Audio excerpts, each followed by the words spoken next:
Hello friend, good morning. स्वागत है आपका मेरे एक और नए ब्लॉग में। सुबह के बज रहे हैं 7:30 और हम उठ चुके हैं। और अब मैंने एक तरफ चाय रख दी है और मैं सब्जी बनाने की तैयारी कर रही हूँ। ये आ गए हैं, इनको भी चाय लेना थी तो मैंने बोला कि तुम खुद से छना लो। तो ये बिस्किट निकालने लगे हैं, कप भी रख दिया है और मैं है ना सब्जी वगैरह ये अपनी चाय लेके चले गए छान के। मैं बिट्टू और गुंजन की भी चाय भी छना रही हूँ, क्योंकि सबको सुबह चाय एक बार तो सभी पीते हैं हमारे घर में, तो बना ली है। और यहाँ पे मैंने गुंजन को भी चाय दे दी है और ये बिस्किट मांग रही है तो बिस्किट भी दे दिए मैंने उसको निकाल के। और मैं खुद भी पीती जा रही हूँ साथ में चाय, क्योंकि टाइम तो है नहीं। गुंजन को जाना है स्कूल तो उसका टिफ़िन तैयार करने में लगी हुई हूँ। तो टिफ़िन के लिए मैं भाजी रखी थी बथुए की, तो उसको धो लिया, आलू धो लिए और लहसुन में छील रही हूँ। तो वही तैयारी में लगी हुई हूँ। थोड़ा सा रात में करके नहीं रख पाती हूँ तो सुबह बहुत काम बढ़ जाता है सब्जी का।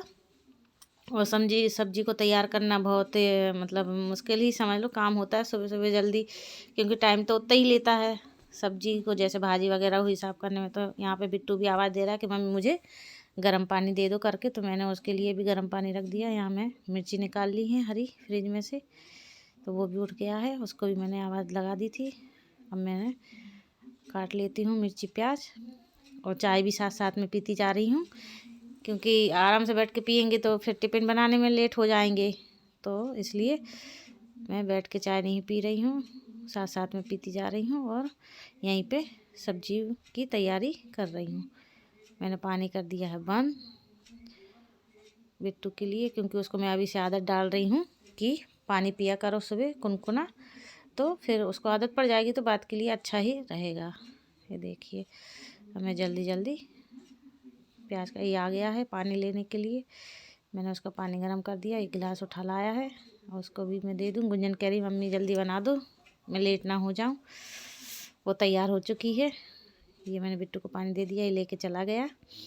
अब यहाँ खड़े होके मैं ऐसे बोल रही मम्मी जल्दी करो, सब्जी रहने दो, लेकिन मैंने बोला कि बना देते हैं 10 मिनट में बन जाएगी। तो ये देखिए मैंने प्याज मिर्ची काट लिए। अभी ये बॉटल भरने आ गई। मैंने बोला कि जब तक तू अपना और भी कुछ है बैग एक जमा ले, बॉटल भर ले पानी, नहीं तो फिर भूल जाते हैं बच्चे। तो वो बॉटल भर के ले जा चुकी है फ़िल्टर में से। और देखिए मैंने भाजी पहले से ही धो के रखी हुई थी, तो मैं उसे चाकू से ही काट रही हूँ। कई लोग हंसिए से भी काटते हैं, लेकिन अब खड़े होके काट रहे हैं तो चाकू से ही काट लेती हूँ मैं। मैंने गुंजन से बोला कि तू आलू छील दे तो थोड़ा सा हेल्प हो जाएगी जल्दी। जब तक मैं भाजी काट लूँगी तब तक तू आलू छील दे तो एक काम कम हो जाएगा मेरा। तो वो आलू छीलने लगी है साथ में आके। मैंने यहाँ पे कढ़ाई भी रख दी है। अब देखिए अब मैं भाजी में तड़का देने की तैयारी कर रही हूँ, जब तक हमारी गुंजन है ना आलू छील के तैयार कर रही है। टाइम तो लगता है लेकिन हो जाता है, सब जल्दी जल्दी मिलके कर लेते हैं। तो कभी कभी है थोड़ा सा टाइम लग जाता है, लेट हो जाते हैं उठने में, तो नहीं तो टाइम से उठ जाते हैं तो फिर सब्जी वगैरह रोटी सब बन जाता है, जो भी उसको ले जाना होता है टिफ़िन में। रोटी तो वो बहुत ही कम लेके जाती है, अधिकतर बोलती है ठंडी हो जाती है तो खपती नहीं है मम्मी, तुम तो पराठे या पूरी ही बना दिया करो। पोहा वगैरह भी ले जाती है, हलवा भी नहीं ले जाती, कहती है मीठा मीठा हो जाता है अच्छा नहीं लगता। तो इसलिए उसको अधिकतर मैं पूरी पराठे और सब्जी ही रखती हूँ। क्योंकि बड़ी हो गई, छोटी थी तब तो चल जाता था कि हलवा वगैरह कुछ भी रख दिया तो खा लेती थी, बट अब नहीं खाती है वो, उसे रोटी सब्जी ही चाहिए होती है। तो ये देखिए मैंने आटा भी पहले से रखा हुआ था मड़ा हुआ, तो उसे निकाल लिया है। और अब एक तरफ मैंने तड़का लगा दिया है भाजी में, वही मिर्ची प्याज लहसुन का। और दूसरी तरफ भी मैंने जल्दी से गैस चालू करके तवा रख दिया है और लोइयाँ तोड़ ली हैं। एक तरफ मैंने सोचा कि सब्जी का तड़का लगा देते, सब्जी होती रहेगी, और एक तरफ उसके लिए मैं पराठे सेक दूँ। पहले तो मैंने बोला रोटी बना देती हूँ, तो फिर वो बोलने लगी मम्मी पराठे बना दो, तो मैंने कहा ठीक है। तो एक तरफ ये मैंने भाजी अब डाल दी है, तड़का हो गया था प्याज लहसुन का। थोड़ा पकाना पड़ता, टाइम तो लग ही जाता है। फिर भाजी डाल के भी मैं चला दिया और नमक डाल दिया है। और एक तरफ अब भाजी होती रहेगी, दूसरी तरफ मैं उसके लिए पराठे सेंक दूँगी। तो पराठे बेलना मैंने स्टार्ट कर दिया है, ये देखिए। तो दूसरी तरफ मैं उसके लिए पराठे बनाने लगी हूँ। तो पराठे सेंक दूँगी। ये देखिए मैंने पराठा डाल दिया है, दूसरा पराठा भी मैं बेलने लगी हूँ। और सब्जी भी बीच बीच में देखती जा रही हूँ कि कहीं चिपक ना जाए, नहीं तो ऐसा होता है अगर ध्यान हटा और सब्जी यहाँ पे चिपक जाती है, अपन दूसरी तरफ कुछ करने लगो तो दोनों तरफ ही ध्यान देना पड़ रहा है कि एक तरफ पराठे पे ध्यान देना पड़ रहा है, कहीं पराठा ना जल जाए, एक तरफ सब्जी पे। तो बीच बीच में मैं सब्जी को भी चलाती जा रही हूँ।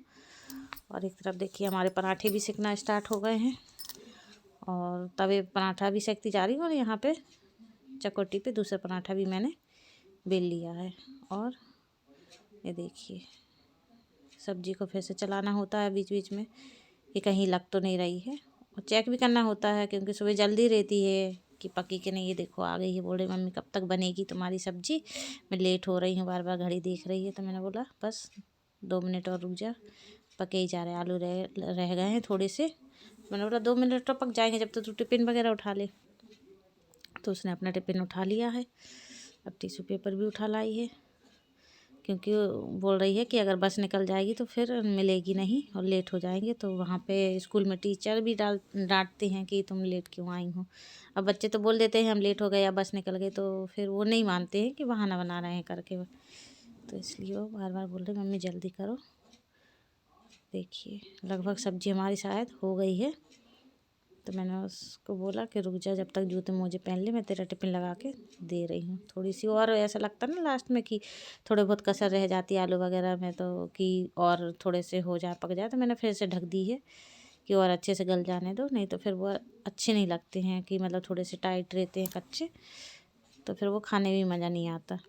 तो अब सब्जी हमारी बन चुकी है, तो मैंने उसको सब्जी रख के टिफ़िन पैक कर दिया है। और अब पन्नी में भी रख दूँ क्योंकि उसका जो भी जूस वगैरह या तेल वगैरह है वो रिश्ता है, तो इसलिए पन्नी और टिश्यू पेपर में लपेट के मैं टिफ़िन उसको दे दिया। वो टिफ़िन लेके अपने चली गई है।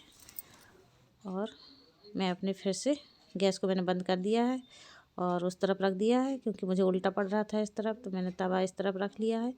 और मैं अब सोच रही हूँ कि उसका टिफ़िन तो बन ही गया है, अब 2-2 पराठे और सबके लिए नाश्ते के लिए बना लूँ क्योंकि बिट्टू को भी बहुत पसंद है चाय के साथ पराठे खाना। तो वो भी आवाज़ लगा रहा था कि मम्मी मुझे तुम चाय दे दो और पराठा दे दो। तो मैंने बोला चलो उसकी चाय भी बना देती हूँ। तो एक तरफ फिर से चाय रख दी है और एक तरफ फिर पराठे भी सेकती जा रही हूँ।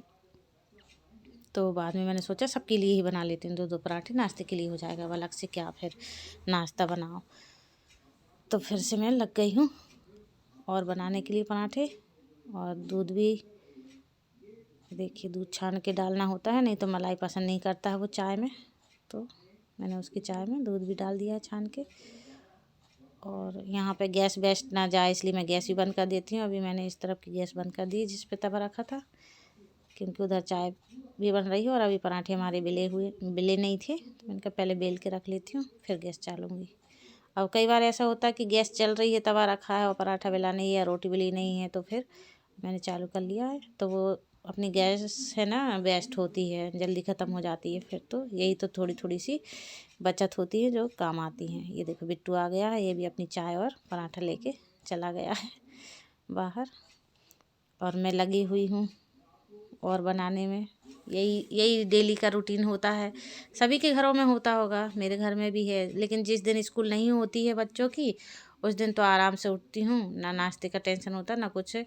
मतलब यहाँ पे कुछ दिन 1-2 दुकान है जहाँ पे समोसा वगैरह जलेबी मिलती है, तो उस दिन तो जब मूड नहीं रहता है तो फिर वो नाश्ते मंगवा लेते हैं, फिर मैं नहीं बनाती हूँ, कुछ लेट उठते हैं तो फिर वो वही खा लेते हैं, वही सबका नाश्ता हो जाता है। लेकिन जब जिस दिन जल्दी उठ जाते हैं तो फिर सबका नाश्ता ही बना लेते हैं, क्योंकि खाना बनाने में फिर थोड़ा सा लेट हो जाते हैं, क्योंकि फिर ये रहता है कि लेट उठे हैं तो आराम से चाय पीते हैं और फिर झाड़ू वाड़ू निकालते हैं या फिर दूसरा कुछ करने लगते हैं, तो फिर खाने में थोड़ा सा लेट हो जाते हैं। तो फिर नाश्ता ही बाहर से मंगवा लेते, वही कर लेते और फिर बनाते हैं। दोपहर तक खाना नहा लेते हैं, फ्री हो जाते हैं जब। तो अभी देखिए मेरा पराठे सिक गए हैं, तो मैंने इनको आवाज़ लगाई कि तुम खा रहे हो, तो ये बोलने लगे हाँ ठीक है मुझे दे दो। तो मैं इनको भी लेके जा रही हूँ देने के लिए कि तुम भी नाश्ता कर ही लो। ये आग ताप रहे थे बाहर, हमने खुद ही कर ली थी चूल्हे में आग। कहने लगी बहुत सा ठंड हैगी, तो मैंने कहा कर लो, तो थोड़ा सा हाल भी गर्म हो जाता है। अब मैं वापस फिर से किचन में आ गई हूँ। बिट्टू खा ही रहा था अपना, ले गया था पराठा और चाय, तो मैं इनको भी दे के आ गई हूँ।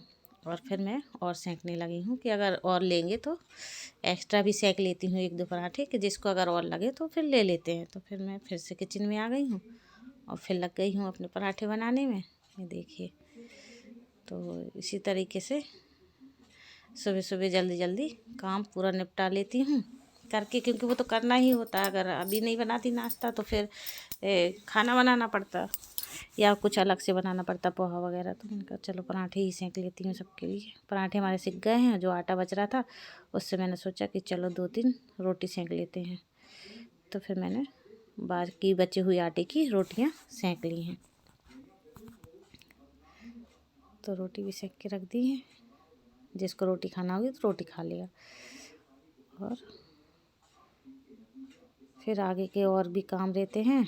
नाश्ता हो जाएगा सबका तो फिर वही रहेगा झाड़ू पोंछा वगैरह, तो वो करेंगे फिर आराम से। उसके बाद फिर नहाना वगैरह, क्योंकि अभी तो सर्दियाँ पड़ रही हैं तो सुबह सुबह तो नहीं नहाते हैं, बाद में ही नहाते हैं नाश्ता वगैरह करने के बाद, और झाड़ू पोंछा हो जाता है उसके बाद ही पूरा निकाल लेते हैं। बिट्टू अपना प्लेट रखने आ गया है, उसने चाय और पराठा खा चुका है और चला गया है रख के, क्योंकि अभी उसकी क्लास है 8:30 बजे से। तो वो बोल के गया है कि मम्मी जल्दी कर लो, मेरा टेस्ट है कि तो तुम मेरी मदद कर देना। तो देखिए मेरा है ना रोटी भी सिक गई है, अब मैं रख देती हूँ एक तरफ और समेट लेती हूँ यहाँ पे थोड़ा सा किचन। और फिर मैं सोच रही हूँ कि लगे हाथ यहाँ पे थोड़ा सा समेट के और जो सिंक में बर्तन पड़े हुए हैं वो भी साफ़ कर ही दूँ, नहीं तो फिर वो आलस आ जाता है। तो फिर खाने के भी बढ़ जाते हैं तो फिर वो ज़्यादा हो जाते हैं। तो जो साथ में ही मैं चकोटी बेलन भी धो के ही रख देती हूँ। मैं कभी भी ऐसे नहीं छोड़ती हूँ कि आटा चिपका है और छोड़ दिया, मैं हमेशा उनको धो के ही रखती हूँ। तो मेरी है ना नाश्ता बन चुका है और मैंने यहाँ पे उल्सा बेलन भी बोलते हैं वो धो के रख दिया है। यहाँ पे मैं सोच रही हूँ कि जब बर्तन साफ़ कर ही रही हूँ तो फिर ये सब्जी भी जो मैंने अभी बनाई थी वो भी निकाल देती हूँ एक उसमें डोंगे में। और यहाँ पे बर्तन भी पड़े हुए थे कुछ पिंजड़े में, तो मैंने सोचा चलो उनको जमा देती हूँ, तभी तो बर्तन रखूँगी, काय में रखूँगी। तो यहाँ पे मैं बर्तन जमाने लगी हूँ। ये देखिए यहाँ पे मैंने अलग से दीवार पे पिंजरा लगा रखा है, क्योंकि यहाँ पे रैक वगैरह है नहीं हमारे, तो और अलमारी भी नहीं है, तो पिंजरे में रख देती हूँ। कुछ कुछ साइड में भी हमने बना रखी हैं पटिया वटिया डाल के ईंट से, तो उस पर रख देती हूँ। ये देखिए मैंने बर्तन जमा दिए हैं और फिर अब मैं सोच रही हूँ मैं बर्तन धो ही लेती हूँ। तो सबसे पहले मैं क्या करती हूँ कि सारे बर्तनों को खंगाल लेती हूँ, जो भी रहता है खाने आने का कड़ वगैरह, तो वो सब खंगाल खंगाल के रख देती हूँ। और जो चाय पत्ती होती है वो तो मैं छान के पेड़ों में डलवा देती हूँ, क्योंकि खाद का काम करता है। तो और बाकी का सब खंगाल खंगाल के रख लेती हूँ, तो मांजने में सुविधा हो जाती है कि अपना जो मांजने का गूंजा होता है वो भी गंदा नहीं होता, उसमें भी बदबू नहीं आती अगर पूरे बर्तन खंगाल के मांजो। खंगाल खंगाल के मैं एक बाल्टी रखे रहती हूँ नीचे सिंक के, उसमें डालती जाती हूँ। फिर उसका पानी बाहर जब यहाँ से बर्तन साफ़ होने के बाद जाती हूँ तो फिर वो उसे फेंक देती हूँ बाहर, मतलब साइड में मैदान है एक हमारे घर के, उसमें फेंक देती हूँ। तो कुछ भी जो भी छिलके विलके रहते हैं सब्जी वगैरह के और खाने का, तो वो गाय वगैरह या बकरियाँ के घूमती रहती है तो वो खा लेती हैं। तो ऐसे में सिंक में नहीं डालती हूँ, डायरेक्ट खाना या कुछ भी धो के बाल्टी में डाल देती हूँ और फिर बर्तनों को साफ़ कर लेती हूँ। तो सुविधा भी हो जाती है और जो अपने मांजने का ये गुंजा होता है स्क्रब, उसमें भी नहीं फंसते हैं खाने के कड़, तो वो बदबू भी नहीं देता है। और बाद में भी उसको खंगाल के रख देते हैं। ये देखिए थोड़ी सी राखोड़ी मैंने रख रखी है, चूल्हे में आग करते तो राख रख लेते हैं, तो जैसे तवा हुआ कढ़ाई हुई तेल वगैरह चिपक जाता है तो उसमें राख और निरमा डाल के मांज लेती हूँ, तो उससे वो निकल जाती है जो भी चिकनाई होती है, वो जो चिपक जाता है तेल। सभी को पता होगा कि अगर अपन कुछ पकौड़े या पूड़ी वगैरह कुछ बनाते हैं तो तेल साइड में बहुत चिपक सा जाता है और वो बहुत जिद्दी टाइप का हो जाता है, निकलता नहीं। तो वो मैं है ना राखोड़ी और निरमे से रगड़ देती हूँ, तार बार गुंज जाता है उसको लेके, तो वो आसानी से निकल जाता है और बर्तन एकदम अच्छा साफ़ हो जाता है। देखिए डंके को भी मैंने मान दिया, क्योंकि उसमें चाय चिपक रही थी, दूध चिपक जाता ना, उसको भी मान देती हूँ। तो ऐसे मैंने सारे बर्तन ये देखिए मान लिए हैं, धो लिए। सारे बर्तन लगभग मेरे मंज चुके हैं। अब मैं थोड़ा सा प्लेटफॉर्म में भी वही गूंजे से जो हमारा निरमा वगैरह बचता है तो उसको फेर देती हूँ, तो इधर भी साफ़ हो जाता है। ये काला काला इसलिए दिख रहा है क्योंकि जो राखोड़ी मैंने ली थी तो वो वहाँ पे हो गई है, साफ़ हो जाएगा तो साफ़ दिखेगा। वैसे तो राख से हाथ भी काले हो जाते हैं, लेकिन बर्तन अच्छे थोड़े से चमक जाते हैं, इसलिए मैं राख भी बड़े बर्तनों में यूज़ कर लेती हूँ, मांज लेती हूँ। वैसे तो मैं निरमा से मांजती हूँ, क्योंकि साबुन बिन बार वगैरह से कई बार मांज के देख लिए हैं, लेकिन वो क्या होता है कि मांजने के बाद जहाँ हाथ नहीं फेर पाते तो वहाँ पे वो सफ़ेद सफ़ेद सी परत जम जाती है बर्तनों में, वो फिर अच्छी नहीं लगती है। फिर वो अलग से फिर कपड़ों से मतलब नैपकिन वगैरह से पोंछना पड़ते थे, तो वो मुझे समझ नहीं आया। कई बार लेके आते हैं, लेकिन तो फिर मैं है ना घड़ी पाउडर ही मंगवा लेती हूँ, निरमा बोलते सोडा, तो उसको ही घोल लेती हूँ, तो वो बहुत अच्छे से बर्तन भी साफ़ हो जाते हैं और धुलने के बाद कोई भी सफ़ेद परत भी नहीं रहती है बर्तनों पे जो रह जाती है, जैसे विम बार बार से मांजते हैं तो इसलिए मैं वो साबुन से विम वगैरह साबुन आती हैं, कई प्रकार की कंपनी की आती हैं, मैं उनसे नहीं मानती हूँ। मैं निरमा से मांजना पसंद करती हूँ बर्तनों को, जैसे कि बाद में उस पर सफ़ेद सफ़ेद सी परत नहीं जमती है। देखिए मेरे बर्तन भी धुल गए हैं बातों बातों में। अब मैंने बर्तन एक तरफ कर दिए, अब प्लेटफॉर्म भी साफ़ कर दूँ और लगे हाथ सिंक भी साफ़ कर लूँगी। थोड़ा सा निरमा डाल के सिंक को भी एक दूसरा गूंजे से फेर देती हूँ, क्योंकि अगर नहीं फेरो तो वो भी चिकनी चिकनी हो जाती है, वो भी बदबू देने लगती है। तो मैंने लगे हाथ इसको सिंक को भी साफ़ कर ही देती हूँ। मैंने सोचा तो सिंक भी मेरी साफ़ हो गई है। और अब थोड़ा सा ये दीवार पे भी पानी हमारे यहाँ का थोड़ा सा गंदा आता है बारिश के बाद, और बारिश में तो जमता सा है, पीलापन सा देता है, तो ये टाइल्स भी गंदी हो जाती है। थोड़ा सा टाइल्स पे भी मान देते हैं और पानी से कर देते हैं, धो देते हैं, तो साफ़ हो जाती है। और ये देखिए पूरे बर्तन से पहले मैं यहाँ पे एक मतलब मग रखी हुई थी पानी ऐसे साफ़ करने के लिए, इसलिए उनका अलग से जगह घेरा था तो मैंने हटा दिया, उनका बर्तन से ही थोड़ा सा करके। अब फाइनली हम हो गए हैं किचन से फ्री, तो अब हम पढ़ाने जा रहे हैं बिट्टू को, क्योंकि उसका आज टेस्ट है इंग्लिश का। 8:30 बज चुके हैं, तो मैं अपने वीडियो को यहीं पे फिनिश करती हूँ। अगर आपको मेरा ये ब्लॉग अच्छा लगा हो तो लाइक करिएगा, शेयर करिएगा, सब्सक्राइब करिएगा और बेल आइकन को दबाना ना भूलिएगा। तो चलिए, अब हो गया है बिट्टू का पढ़ाई टाइम। ये बैठ गया है अपना लेके मोबाइल, और भैया किताब रख लो, बिना किताब के कैसे। और आग जल रही है चूल्हे में, देखिए फ्रेंड्स, आइए और ताप लीजिए। तो यहीं पे मैं अपने ब्लॉग को स्टॉप करती हूँ। आगे फिर और इसी तरीके से बनाती रहूँगी और आप लोगों के सामने आती रहूँगी। अगर आपको मेरा ये ब्लॉग अच्छा लगता हो तो लाइक ज़रूर करिएगा और कमेंट बॉक्स में ज़रूर बताइएगा।